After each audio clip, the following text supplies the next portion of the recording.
Welcome to Copperhead Road Homestead. It's a bit of a blustery day today, a little less warm and pleasant than it was yesterday. It's not below freezing or anything, it's just a little chilly and a little dreary, but I want to show you a couple things, so if you care to and you'd like to, come along.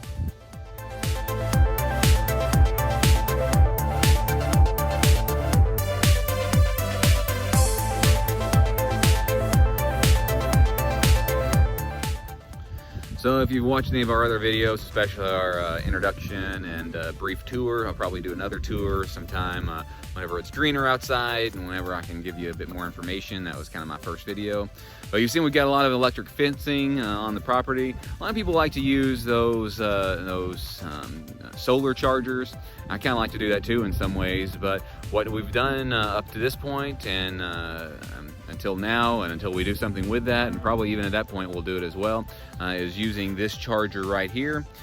We had another charger, I forget exactly what kind it is. I can maybe find it image, but it was like a 20 or 50 mile charger, which was good enough, but we run all of our fencing off of this charger right here for our hogs and pigs, our goats, and our cows, and we don't have the whole cow pasture with electric fencing in it right now, but ultimately we want to do that. We run it from here. We've got, my dad said of all the fences he's had, and he's had far more than I've had, that this is the best one that he's had because it's got the best ground. We've got a ground rod driven here, probably 6 feet in the ground. It was a leftover ground rod, and then we've got a ground rod just about 75 yards or so from it at the main power, and then up the road at their place they've got a ground rod as well, and I think we've got one other ground rod. So it's got really great ground, and that helps a lot for making it sure it has a good charge to it and a good voltage to it. Let me walk you around and show you a bit of our fencing.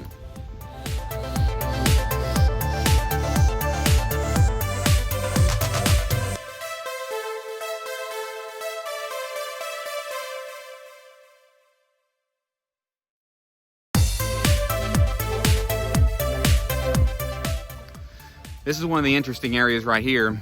We have fencing on both sides of the road, and in order to get it across, we didn't want to put it up across over the road in case there was something big or tree limbs or whatever. So we got it through this PVC pipe all the way to the other side of the road. Let me take you over here so you can see the other side, but it's coming out over here, which is where the fence starts. And then it comes out over here on the other side, which charges the fence for the other pigs and for the goats. So we've got it coming out right here. Now, this might not be the most elegant solution, however, it does work.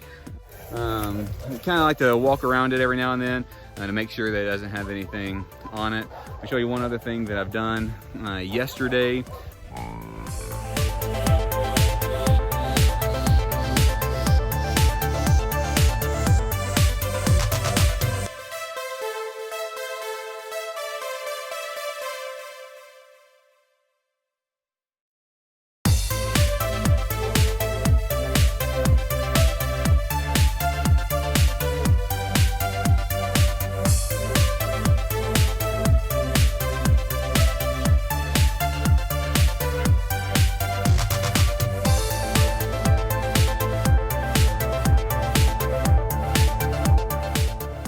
So I just put this up yesterday whenever the weather was nice. I had a little bit of extra time to do something.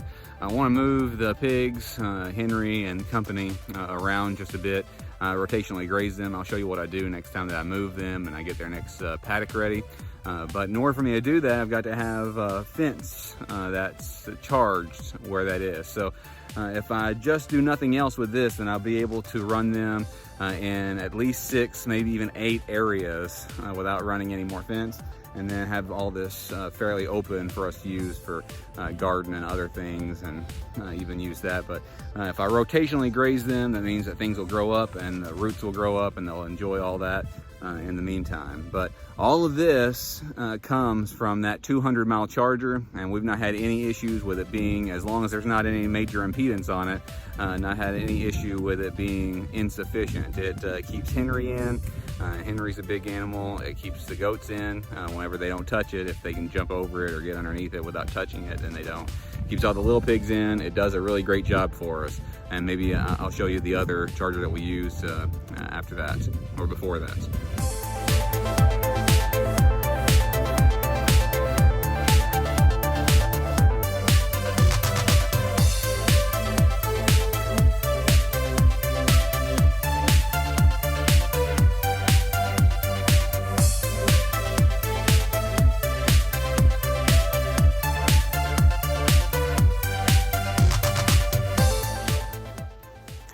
This is the charger that we started out with. Both of them, the one that we're using now and this one, are Patriot. This says that it will do up to 100 acres. It's only a 30-mile charger. I don't know if I put a whole lot of stock in, you know, the volume of acres and how many miles it has.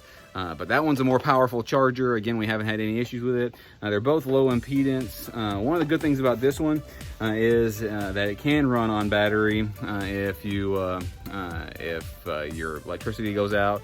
We also have a backup generator in case our electricity goes out for a long term. But again, the one that we're using now has been really good for us. If you're interested in things like this and some of the other things that we do on our homestead, some of our other processes, I'd love to hear from you. I'd love to have your questions. I'd love to answer those. Comment below, subscribe, ask the questions. Let me know what you do on your farm and how you keep your animals in. If you do just electric netting and electric fencing, or if you have some solid fence as well. Until next time, thanks for coming.